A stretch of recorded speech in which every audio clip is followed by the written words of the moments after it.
কথায় আছে পুরুষ মানুষ নাকি বাঁচে মাত্র ২০ বছর। শুনে অবাক লাগলেও এর পেছনের গল্পটা আরো বেশি চমকপ্রদ। গল্পটা শুরু হয় সৃষ্টির আদিতে। সৃষ্টিকর্তা একে একে তৈরি করলেন গাধা, কুকুর, বাঁদর আর মানুষ। সৃষ্টিকর্তা যখন গাধাকে সৃষ্টি করলেন তখন তাকে সকাল থেকে সন্ধ্যা পর্যন্ত কঠোর পরিশ্রমের নির্দেশ দিলেন। সারা জীবন পিঠে বোঝা বয়ে বেড়ানো, ঘাস খাওয়া আর বুদ্ধিশূন্য হয়ে বেঁচে থাকা শর্তে গাধার আয়ু ধার্য হল ৫০ বছর। গাধা রাজি হল না, সে বাঁচতে চায় ২০ বছর। সৃষ্টিকর্তা তথাস্তু বললেন। এরপর কুকুর এলো, মানুষের বন্ধু হয়ে এদের উচ্ছিষ্ট খেয়ে বেঁচে থাকার বিনিময়ে কুকুরের আয়ু হল ৩০ বছর। কিন্তু কুকুরও রাজি হল না, সে চায় ১৫ বছরের জীবন। সৃষ্টিকর্তা এবারও রাজি। বানরের পালা যখন এলো তখন তাকে গাছের ডালে ঝুলে থেকে মানুষকে আনন্দ দেওয়ার শর্তে ২০ বছরের জীবন দেওয়া হলো। বানরও বেঁকে বসল, তার চাই ১০ বছর। সৃষ্টিকর্তা আবারও মেনে নিলেন। অবশেষে এলেন পুরুষ মানুষ। সৃষ্টিকর্তা বললেন, তুমি শ্রেষ্ঠ জীব, বুদ্ধিমান, তোমায় আমি প্রাণীকুলের শিরোনাম করলাম, কিন্তু আয়ু মাত্র ২০ বছর। সৃষ্টিকর্তার এই কথা শুনে পুরুষ মানুষটি হতাশ আর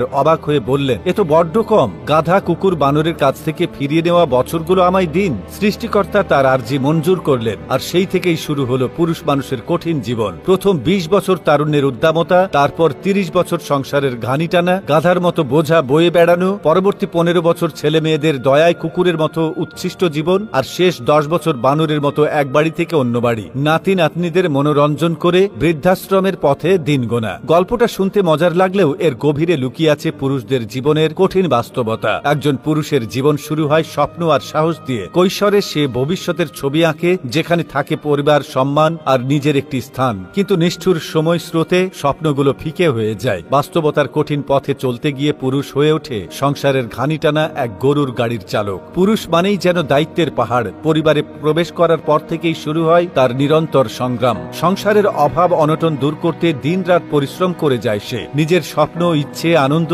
সবকিছু সযত্নে লুকিয়ে রাখে। কষ্টের সাগরে ডুবে গিয়েও মুখে হাসি বজায় রাখে, যাতে পরিবারের অন্য সদস্যরা ভালো থাকে। এ সমাজে একজন পুরুষকে সবসময় স্ট্রং থাকতে হয়। তার দুর্বলতা প্রকাশ করার কোনো সুযোগ নেই। কিন্তু কজন আমরা তাদের ভেতরে চাপা কষ্টটা দেখি? কজন বুঝতে পারি চায়ের কাপে চুমুক দিতে দিতে টেলিভিশনের সামনে বসা মানুষটির ভেতরে কতটা ক্লান্তি আর হতাশা জমে আছে? পুরুষেরা